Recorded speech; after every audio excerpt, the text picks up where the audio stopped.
الصلاة خير من النوم۔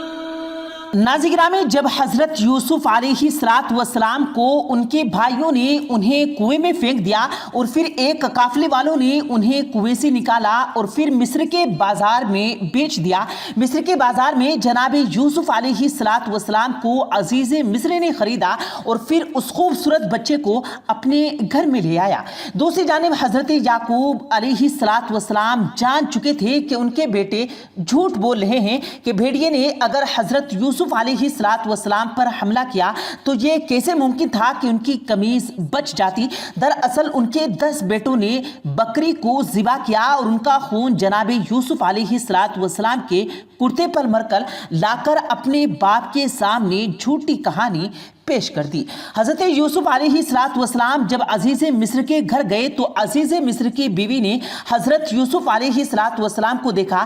یہ اتنا خوبصورت لڑکا ہے کہ اس کے حسن و جمال کے سامنے کسی کی نگاہ نہیں ٹھہرتی ہے۔ وہ اپنا دل حضرت یوسف علیہ السلام پر ہار چکی تھی اور اس نے جناب یوسف علیہ السلام کو دعوت گناہ دے دی تھی۔ جناب یوسف علیہ السلام نے نہ صرف اس گناہ کی دعوت کو رد کر دیا بلکہ اپنے ایمان کی حفاظت کرتے ہوئے بھاگ نکلے، لیکن اس کے باوجود عزیز مصر نے جناب یوسف علیہ السلام کو سزا میں ڈال دیا۔ اور پھر کیسے اللہ رب العالمین نے یوسف علیہ السلام کو عزت و تکریم اور ان کے بھائیوں کی کہانی سب کے سامنے کھول کر سب کے سامنے آ گئی۔ آج کے اس ویڈیو میں تفصیلاً واقعہ یوسف سے آگاہ کیا جائے گا اور ساتھ ہی ساتھ اس غریب شخص کی کہانی بھی آپ کے سامنے پیش کی جائے گی جو کنویں کے ساتھ ٹیک لگائے اللہ کریم سے دعائیں کرتا رہا اور اللہ نے اس کے بے پناہ دولت سے نواز دیا۔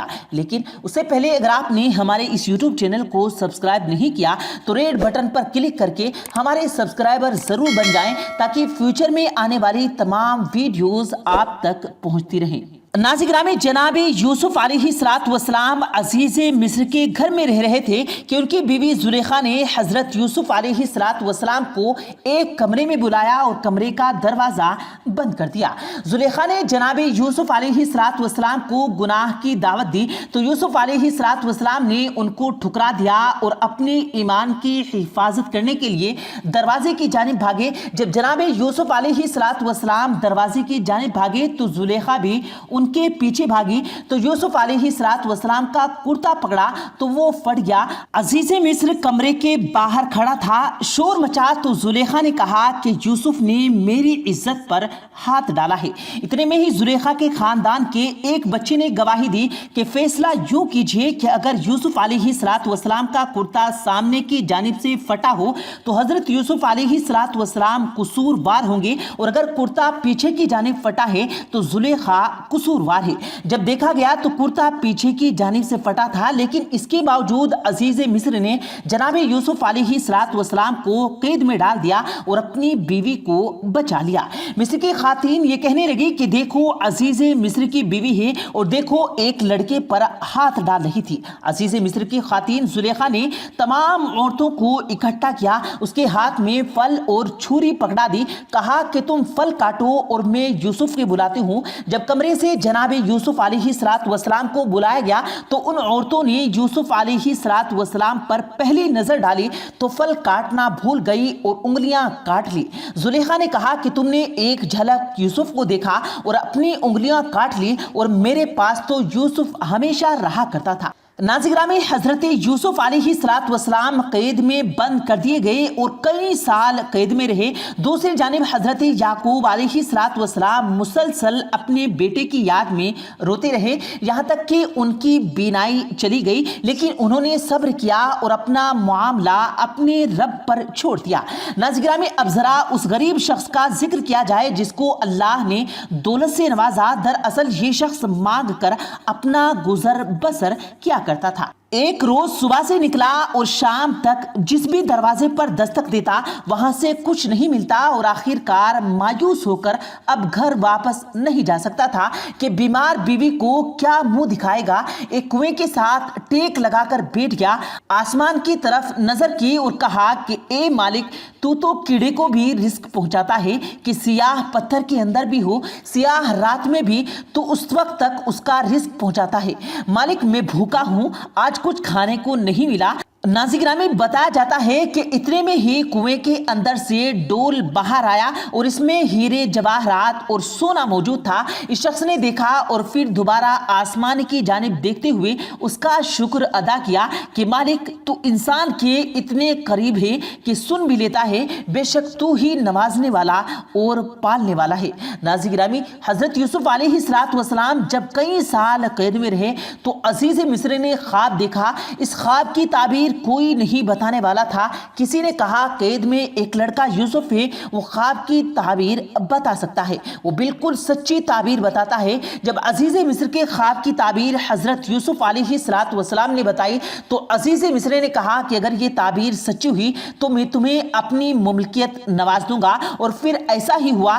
جب قحط پڑا تو حضرت یوسف علیہ السلام کی بتائی ہوئی ترتیب پر عمل ہوا اور لوگ قحط ساری سے بچ گئے۔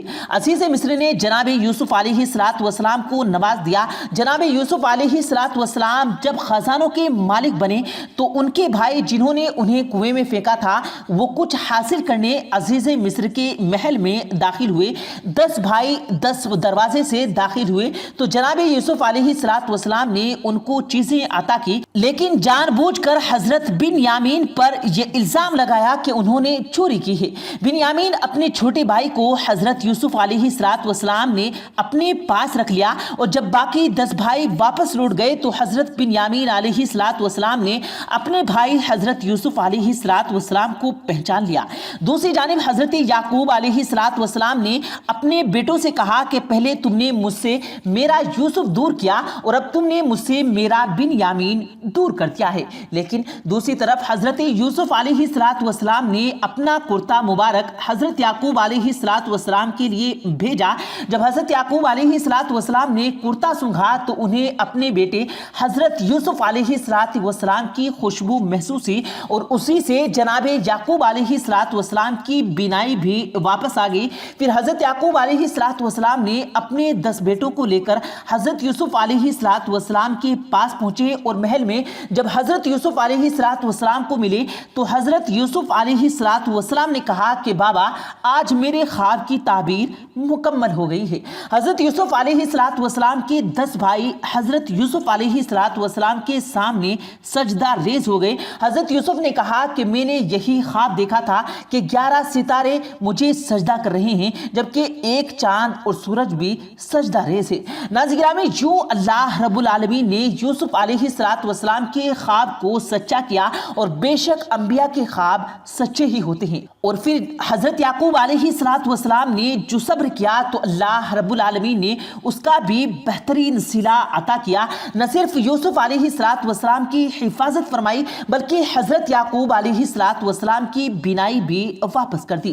اس سے ظاہر یہ ہوتا ہے کہ انسان کو چاہیے کہ انسان پہ جتنی چاہے بڑی مشکل آ جائے، انسان پر جتنا سخت امتحان ہو، تو ضروری ہے کہ وہ اللہ رب العالمین کی ذات پر اس غریب کی طرح توکل کرے کہ وہی رزق دینے والا ہے اور تنگی بھی اسی کی جانب سے ہے۔ لہٰذا انسان کو چاہیے کہ وہ اپنے مالک کے سامنے عرضی پیش کرے، اس سے دعا کرے، اپنے رب کے سامنے گزارش کرے، اور وہی اپنے بندوں کو نوازنے والا ہے۔ پیارے دوستو، اللہ پاک سے دعا ہے اللہ پاک ہم سب کو بھی صحیح راستے پر چلنے کی توفیق عطا فرمائے، آمین اللہم آمین۔ پیارے دوستو، امید کرتے ہیں آپ کو آج کی ہماری یہ ویڈیو ضرور پسند آئی ہوگی۔ اگر آپ کو یہ ویڈیو پسند آیا ہو تو اس ویڈیو کو دل سے لائک کریں اور زیادہ سے زیادہ لوگوں تک اس ویڈیو کو ثواب کی نیت سے شیئر کریں، اور اس ویڈیو کے بارے میں آپ کی کیا رائے ہے کمنٹ سیکشن میں اپنی رائے کا اظہار ضرور دیں، اور مزید اسی طرح کی روز کی ویڈیو پانے کے لیے ہمارے چینل کو ضرور سبسکرائب کریں۔ ملتے ہیں پھر ایک نئی ویڈیو کے ساتھ، تب تک کے لیے اللہ حافظ۔